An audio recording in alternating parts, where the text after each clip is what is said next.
Good day mga idol.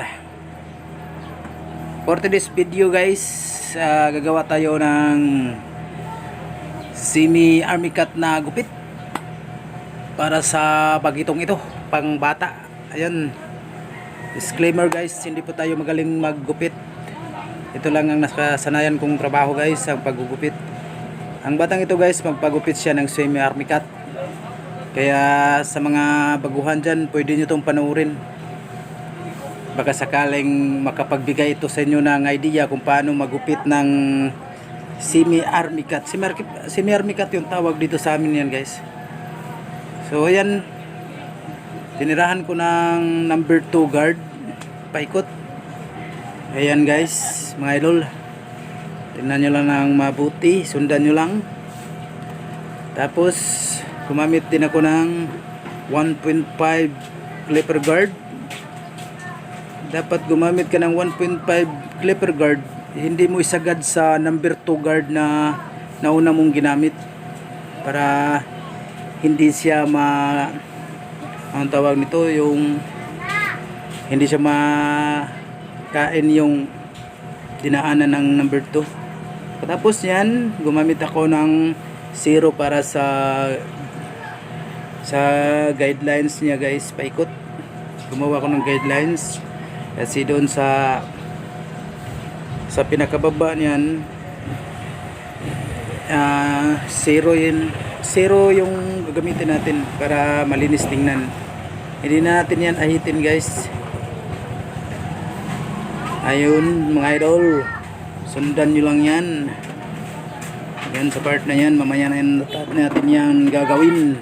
Gumamit ako ng 0.5 clipper guard sa pinakababa, hindi mo rin isagad sa 1.5. babang baba lang, kunting-kunti lang guys. Ayun, paikot din, paikot. Huwag mo isagad sa 1.5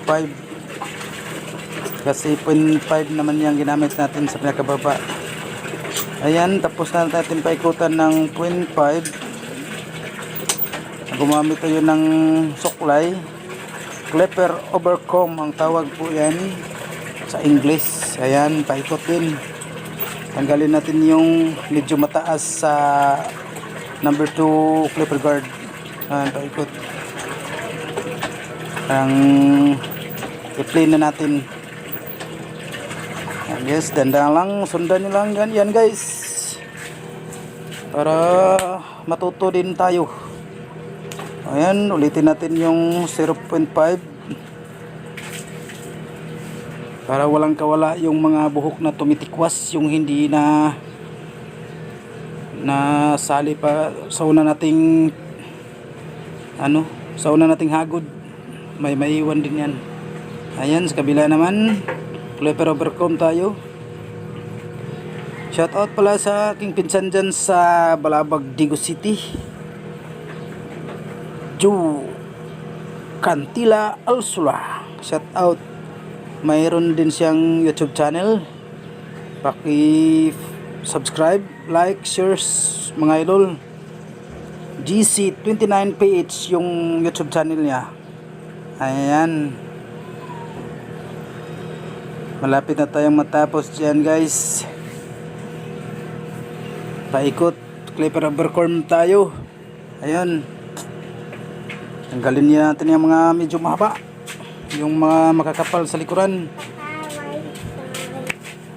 Ayan guys,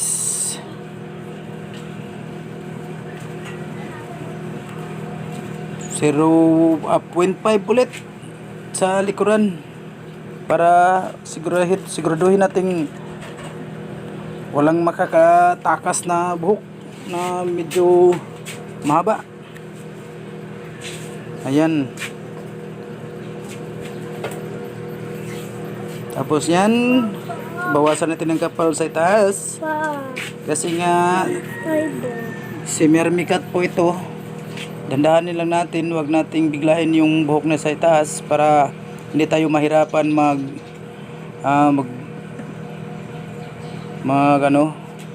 hindi tayo mahirapan magbawas pag dandahan lang.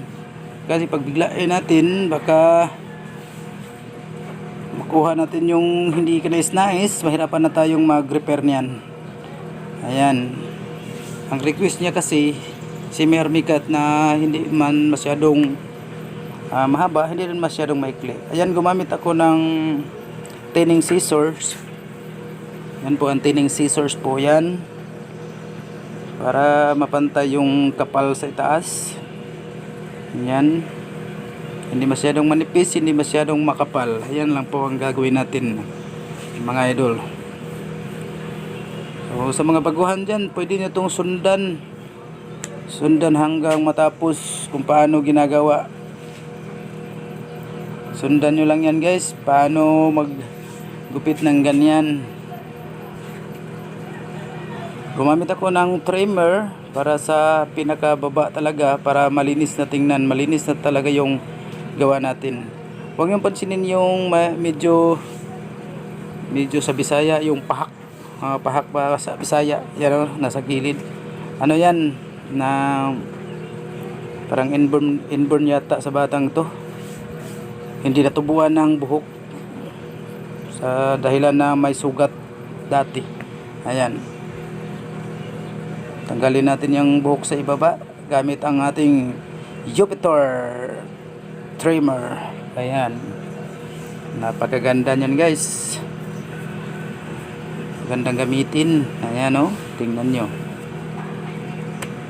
Ayun, tapos na guys. Kunting linis lang sa gilid at likod. Kunting finish. Ayun na. Patapos na tayo. So, kung nagustuhan nyo yung video na to guys, paki-like, share, subscribe mga idol, comment rin kayo para marami po tayong mga baguhan na gustong magupit. Ayan, mayroon silang masusundan. Ito po ay konting tutorial lang po. Maraming salamat. Ito po ang inyong Loverboy Vlog. Thank you.